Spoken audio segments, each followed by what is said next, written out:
안녕하세요. 김성길 목사와 함께하는 예수님 이야기, 이 시간에 제4단원의 508회가 되겠습니다. 이 시간의 주제는 씨 뿌리는 이유 두 번째 비유를 설명을 하고 있는데요.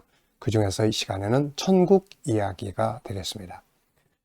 지난 시간에는 예수님께서 이 비유 속에서 풀무불에 가라지들은 들어가서 고통받는다는 말씀 우리가 살펴봤고, 그것을 우리가 이해하기 위해서 부자 나사로 이야기, 그 다음에 또 지옥에 관한 정리들을 좀 해봤습니다. 자, 이 시간에는 이제 이제 본문 말씀 43절에 보면 또 그때 의인들은 자기 아버지의 나라에서 해와 같이 빛나리라. 아버지의 나라, 천국에서 해와 같이 빛나리라. 이런 말씀을 하셨습니다. 그래서 이 시간에는 또 천국 이야기를 좀 하려고 합니다. 본문은 마태복음 13장 24절로 30절 또 36절로 43절인데요. 이 시간에는 천국을 소개하기 위해서는 계시록 21장 1절부터 22장 5절까지를 우리가 살펴봐야 합니다. 그래서 본문을 읽지 않고 똑같은 본문이니까 바로 계시록 21장으로 들어가서 성경 자체를 읽어보면서 이야기를 나누도록 하겠습니다. 자, 우리가 이 지옥은 고통스러운 곳이지만 천국은 너무너무 좋은 곳이죠. 이곳이 있다는 것이 인생의 희망이고 소망이 됩니다. 저는 이 천국을 정말 좋아하고 이 천국 운동을 하는 사람인데, 사람들이 저보고 이 천국을 왜 그렇게 좋아하시냐? 그때 저는 이런 말을 해요. 천국은 내 꿈이 이루어지는 곳이다. 이 세상의 정치나 경제나 또 어떤 세상의 학문이나 뭐 이런 것들 속에서 내 꿈이 이루어지는 게 아니라 천국에서 내 꿈은 이루어진다. 영생의 꿈, 행복의 꿈, 아름다운 꿈, 정말 인간다운 삶의 꿈, 이런 게 다 천국에서 이루어지는 거예요. 그래서 천국에 대한 믿음을 갖고 사는 게 중요한데, 성경 66권은 천국에 대해서 소개하는 천국의 역사예요. 근데 그 중에서도 맨 마지막으로 새하늘과 새 땅, 이게 바로 천국의 모습입니다. 그러니까 이곳이 천국이에요. 그래서 이거를 우리가 항상 기억하고 읽고 하는 게 중요합니다. 성경의 모든 선지자들과 사도들은 이거 보고 이야기한 거예요. 예수님은 여기서 오셔서 이 세상 오셔서 천국을 증거해 주신 겁니다. 자, 그럼 한번 읽어보면서 천국에 대해서 간단하게 소개를 하도록 하겠습니다. 또 내가 새하늘과 새 땅을 보니 처음 하늘과 처음 땅이 없었고 바다도 다시지 않더라. 이때는 이제 지구와 이런 거 다 사라집니다. 하늘의 나라, 셋째 하늘이 우리 앞에 나타나는 거죠. 또 내가 보매 거룩한 성 새 예루살렘이 하나님께로부터 하늘에서 내려오니 그 예비한 것이 신부가 남편을 위하여 단장한 것 같더라. 하늘의 예루살렘은 천국의 수도입니다. 바울 사도는 이걸 보고 와서 갈라디아 4장에서는 위에 있는 예루살렘, 히브리서 12장 22절에서는 하나님의 도성, 곧 하늘에 있는 새 예루살렘, 이렇게 말씀하고 있어요. 신천지는 이걸 다 없애버립니다. 그래서 이 예루살렘을 사람으로 설명을 해버려요. 그래서 하늘에 있는 사도들의 이 조직체라고 이야기를 해요. 그래서 이 땅에 자기들이 그 조직체 임해가지고 과천에서 이 예루살렘 조직체가 이루어진다. 거기가 바로 그래서 새 예루살렘이다. 이렇게 궤변을 늘어놓고 있는 겁니다. 그래서 이런 걸 비유로 풀어가는, 상징으로 푸는 거, 이게 다 이단이라는 거 꼭 기억해 두십시오. 하늘의 수도예요. 새 예루살렘성. 3절입니다. 내가 들으니 보좌에서 큰 음성이 나서 이르되 보라, 하나님의 장막이 사람들과 함께 있으며 하나님이 그들과 함께 계시리니 그들은 하나님의 백성이 되고 하나님은 친히 그들과 함께 계셔서 이제 천국이 사람들과 같이 우리가 그 안에 들어가서 함께 사는 거죠. 모든 눈물을 그 눈에 닦아주시니 다시는 사망이 없고 애통하는 것이나 곡하는 것이나 아픈 것이 다시 있지 아니하리니 전 것들이 다 지나갔음이라. 우리를 고통스럽게 하는 이 모든 것, 창세기 3장에서부터 시작된 이 모든 게 다 사라지는 거예요. 인간의 꿈이 이런 것들이 사라지는 세계 아닙니까? 죽음이 없는 세상, 질병이 없는 세상, 아픔이 없는 세상, 높고 낮음이 없는 세상, 모두가 존귀하게 인정받는 세상, 그것이 바로 천국이에요. 보좌에 앉으신 이가 이르시되 보라, 내가 만물을 새롭게 하노라 하시고 또 이르시되 이 말은 신실하고 참되니 기록하라 하시고 또 내게 말씀하시되 이루었도다. 하나님이 이루려고 하시는 게 이런 세상이에요. 그래서 이 세상 창세기 1장, 2장 에덴에서부터 출발해서 이 나라를 완성해서 우리에게 주시는 것이죠. 나는 알파 오메가요 처음과 마지막이라. 내가 생명샘물을 목마른 자의 값없이 주리니 이기는 자는 이것들을 상속으로 받으리라. 나는 그의 하나님이 되고 그는 내 아들이 되리라. 그러나 두려워하는 자들과 믿지 아니하는 자들과 흉악한 자들과 살인자들과 음행하는 자들과 점술가들과 우상 숭배자들과 거짓말하는 모든 자들은 불과 유황으로 타는 못에 던져지리니 이것이 둘째 사망이라. 아멘. 새하늘과 새 땅에 들어가는 자, 영원한 지옥불 속에 들어가는 자로 나눠지게 되는 거죠. 자, 이제 9절부터 21절까지는 바로 이제 하늘의 도성 새 예루살렘 성을 우리에게 쫙 소개를 합니다.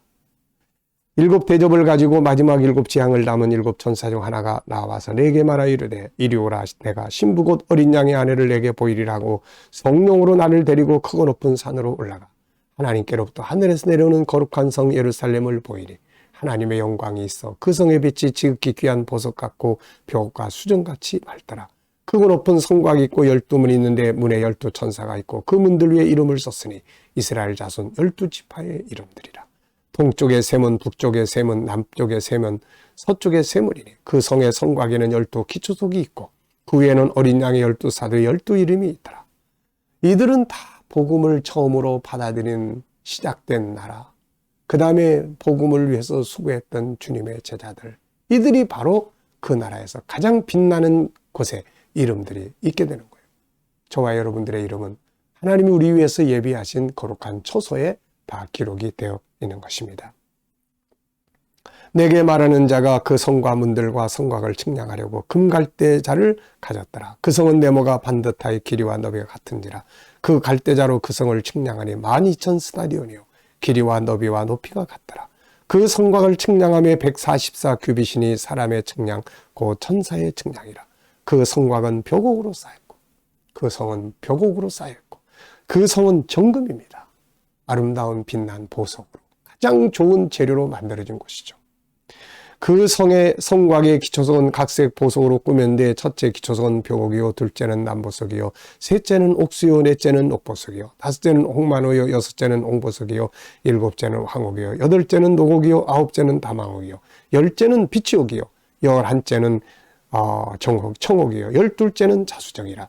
그 12문은 12 진주니 문마다 한 개의 진주로 되어 있고 성의 길은 맑은 유리 같은 정금이더라. 아멘. 하나님이 거하시는 성입니다. 아름다운 보석들로 12문은 12 진주로. 그전 이걸 읽어보면서 그러면 우리 집은 뭘로 만들었을까? 그래서 성경을 찾다가 이사야서 54장 11절로 12절을 보게 됐습니다. 여기 보면 아버지께서 우리를 위해서 청옥으로 기초를 세우고 주변을 온갖 보석으로 다 꾸미고 우리를 위해서 지어주시는 아름다운 성에 대한 이야기를 하고 계세요. 우리가 천국에 가면 그냥 아무것도 없는 데서 영들만 왔다 갔다 하는 이런 곳이 아닙니다. 가장 아름다운 초소, 가장 아름다운 기업들이 준비되어 있는 곳이에요. 네. 자, 그 다음에 이제 22절부터는 이제 27절까지는 그 성 안에서 성도들의 삶을 보여줍니다. 성 안에서 내가 성전을 보지 못하였으니 이는 주 하나님 곧 전능하시니와 및 어린 양이 그 성전이 되심이라. 그 성은 해나 달의 비침이 쓸데없으니 하나님의 영광이 비치고 어린 양이 그 등불이 되심이라. 만국이 그 빛 가운데로 다니고 땅의 왕들이 자기 영광을 가지고 그리로 들어오리라. 성 밖에는 우리 성도들이 누리는 기업이 쫙 있죠. 펼쳐져 있습니다. 천사들은 우리 섬기고 그리고 우리는 각자 자기 영광을 가지고 있어요. 여기서 땅의 왕들은 바로 성도들입니다. 그래서 마태복음 16장 24절에서 나를 따라오려거든 자기 십자가를 져라. 이 십자가를 지고 가면 아버지의 나라에서 영광으로 다 바꿔줘요. 그래서 거기 가면은 자기 영광이 있어요. 자기 영광. 네, 자기 영광. 잊어버리지 않게 여기서 24절이에요. 마태복음 16장 24절은 십자가. 계시록 21장 24절에서는 자기의 영광을 가지고 그리로 들어가요. 낮에 성문들을 도무지 닫지 아니하리니 거기는 밤이 없습니다. 사람들이 만국의 영광과 존귀를 가지고 그리로 들어가겠고 무엇이든지 속된 것이나 가증한 일 또는 거짓말하는 자는 결코 그리로 들어가지 못하되 오직 어린 양의 생명책에 기록된 자들만 들어가리라. 그래서 예수님이 누가복음 그 10장 20절인가요? 거기에서 제자들이 귀신 쫓아내서 막 즐거워하니까 야, 너희 이름이 하늘에 기록된 것으로 기뻐해라. 생명책에 이름이 기록된 것. 신천지는 이 생명책을 자기들의 교적부라고 이야기해요. 왜냐하면 거기가 자기들이 말하는 새하늘과 새 땅이니까 그 교적부에 이름이 기록돼야 그곳에 간다, 그런 이야기죠. 이런 어리석은 미혹에 빠지면 안 됩니다. 자, 그리고 이제 22장 1절로 5절은 이제는 그 예루살렘 성에서부터 흘러나오는 생명수의 강이 새하늘과 새 땅 전역에 퍼져 있는 그 환경을 보여주고 있습니다. 또 그가 수정같이 맑은 생명수의 강을 내게 보이니 하나님과 및 어린 양의 보좌로부터 나서 길 가운데로 흐르더라. 강 좌우에는 생명나무가 있어 12가지 열매를 맺되 달마다 그 열매를 맺고 그 나무 잎사귀들은 만국을 치료하기 위하여 있더라. 생명수 샘물이 새하늘과 새 땅 전역에 흘러넘치고 강 좌우에는 12가지 종류의 열매를 맺는 온갖 생명나무들이 꽃피고 열매 맺고 이런 장관이 펼쳐지는 거예요. 주님은 마지막 만찬 자리에서 이것을 말씀하신 거예요. 야, 아버지의 나라에서 우리 새 것으로 마시자. 아버지의 나라에서 새 것으로 마시는 날까지는 내가 이 땅에서 다시는 이제 너희와 함께 마실 수 없다. 아버지의 나라에서 생명수 강가에서 생명나무의 과실들을 가지고 우리가 함께 나누자. 이 약속입니다.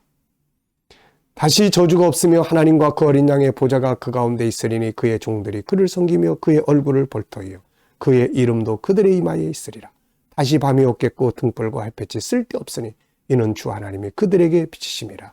그들이 세세토록 왕노릇하리로다. 하나님의 나라에 영원토록 우리가 주인 노릇한다는 말입니다.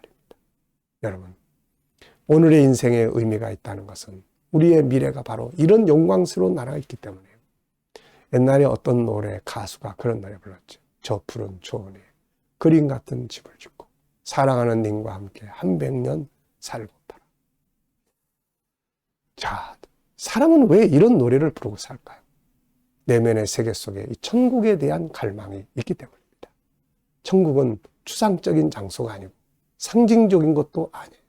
실제적인 아버지의 나라, 우리 주님이 계신 곳이고 거룩한 도성, 아름다운 보석들로 꾸며진 우리들의 집이 있고 우리들이 누릴 기업이 있는 아름다운 우리의 삶의 현장입니다. 우리는 이 나라를 소망하고 그래서 저는 계시록 21장 20장을 항상 외우고 삽니다. 이걸 항상 묵상하고 또 내가 새하늘과 새 땅을 보리. 그러다 보면 이 천국이 내 안에 있어요. 이 믿음이 세상에서 때로는 내려놓게 만들고 때로는 포기할 수 있게 하고 때로는 막 씩씩하게 살게 만들고 그러는 것 같아요. 여러분들도 한번 해보시기 바랍니다. 자, 이 시간 말씀 여기서 마치겠습니다. 감사합니다.